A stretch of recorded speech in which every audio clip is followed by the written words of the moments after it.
You and I haven't talked about COVID in a long time. It's okay. But you did want to say something last week, and we got onto a different track about the debate over school reopenings and COVID. And I wonder if you might just take a moment to talk to us a little bit about your views on schools and COVID.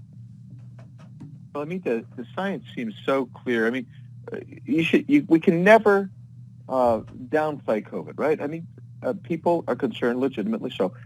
But one thing that we have seen, science and data shows us that children are worse off by far being taught remotely than being able to go into classrooms and experience that in-person education system.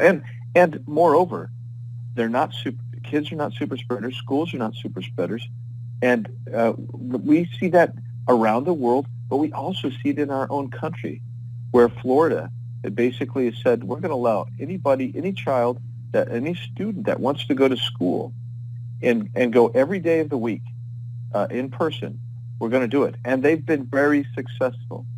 And that is really where we need to be, in my opinion. And we're behind the curve, and we're approaching a full year of children outside of a classroom setting. And which could lead to a generation of lost learning, actually. And that's right. And not only lost they'll learning. fall way behind. Yeah, no, absolutely falling behind. But also on the social mental health front, Andy, I don't know if you get a little resentful. You're probably a more magnanimous person than I am.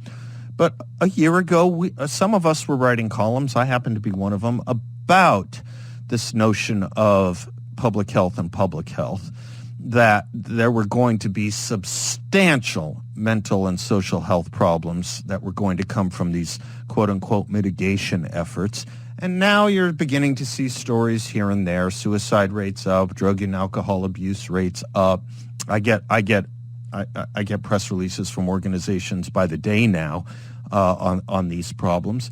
And it wasn't as if it wasn't foreseeable. And I just don't know if there's ever going to be an accounting for any of this. I don't know what it would look like, but boy, it better stop now, because we're undoing a lot of great mental and social health that we were engaged in for years and years and years until about a year ago.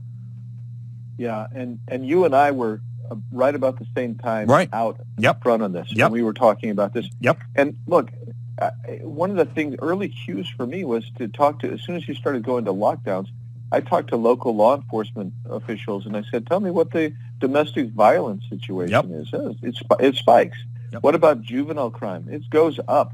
What about, and then, of course, drug and alcohol, the pathologies that come from abusing those drugs and alcohol. All of these pathologies that come in and really wreak havoc on the public. And I have talked to people who say their kids, they spend all their time on their phones, ostensibly doing schoolwork, but they're into games, they're into, they become antisocial, they become sullen and morose, and some of them become depressed, and some of them become suicidal. In fact, the suicide rates and suicide ideation has gone up dramatically for adolescents as well as young adults. Yeah, young adults, particularly young men.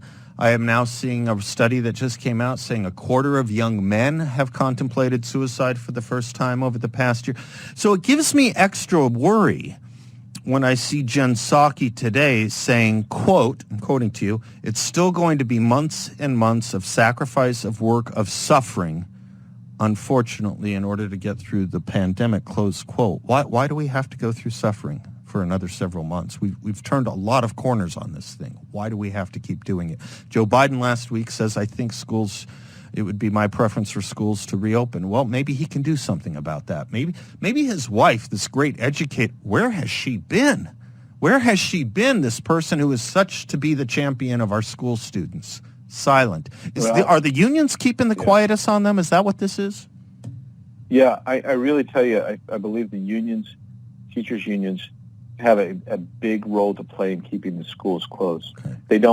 They've used it and abused it, quite frankly, to keep these schools closed. But, I mean, look, there's still so many mixed signals that come out of the public health sector. Mm-hmm. You've got Dr. Fauci now saying that you're going to be wearing masks through 2022 into 2022. Right. You've got He's the guy who said no mask, and he said you need a mask, and he said you need multiple masks. Now we and he need said two, you need yeah, a vaccine right. and mask. Right. And so you get this massive amount of disinformation and misinformation from people who, quite frankly, we shouldn't give credibility to anymore. I have no There are idea why plenty he's of- credible. We play a loop. We've put Yeah. together a loop of all his contradictory statements, but of course he's the expert that we have to listen to, and it changes by the month with him. Highest paid guy in government. Mm-hmm. Highest paid guy in government. Highest paid man and person in government. Andy, the other thing that's odd to me is, wasn't the purpose of the vaccine so we could get back to normal? Wasn't that the point? They don't want normal. I think they want abnormal. I really do. Or at least a new normal. I agree with you. Fear, I mean, panic, and look at it- dependence, you know? Yeah, that's right. I mean, so ostensibly you're going to wear masks and have a 2-week lockdown because we're going to flatten the curve. We want to make sure the hospitals don't get overrun. Right. And next thing you know, a year later, they're talking about going forward. And then we're going to have a vaccine. The vaccine comes. People are getting the vaccine, and it's being distributed widely. Tens and tens of millions of people have gotten the vaccine, and we're told that it's still not going to be enough. Right. And when you get to that point where you have moved the goalpost, you've changed what the story is, you've changed what the goal is, you've changed what the objective and the mechanism to get there is so often that I cannot help but think this is being done to control us. Yeah, that's where I'm coming to now as well. Alex Berenson made this point on this show a few months ago, and I was just, I was hoping he was wrong. It's looking like he was right, and then it's almost as if the new Democratic Party ethos and some Republicans is not don't let a crisis go to waste, but don't let a crisis go away.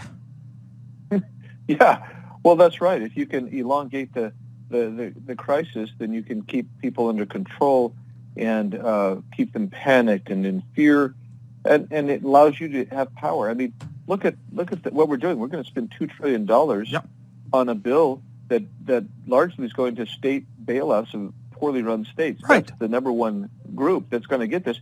And you already have $1 trillion. I mean, think of that, Seth, $1 trillion that hasn't been spent for previous bills. I know, Andy. I know. It makes you want to cry. This is why we say we're okay. Our country is sick.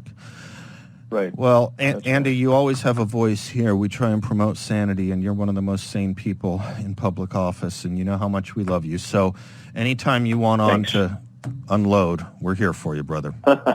And right back at you. Thank you, Thanks, Andy. Seth. A lot of God bless respect. you. Thanks.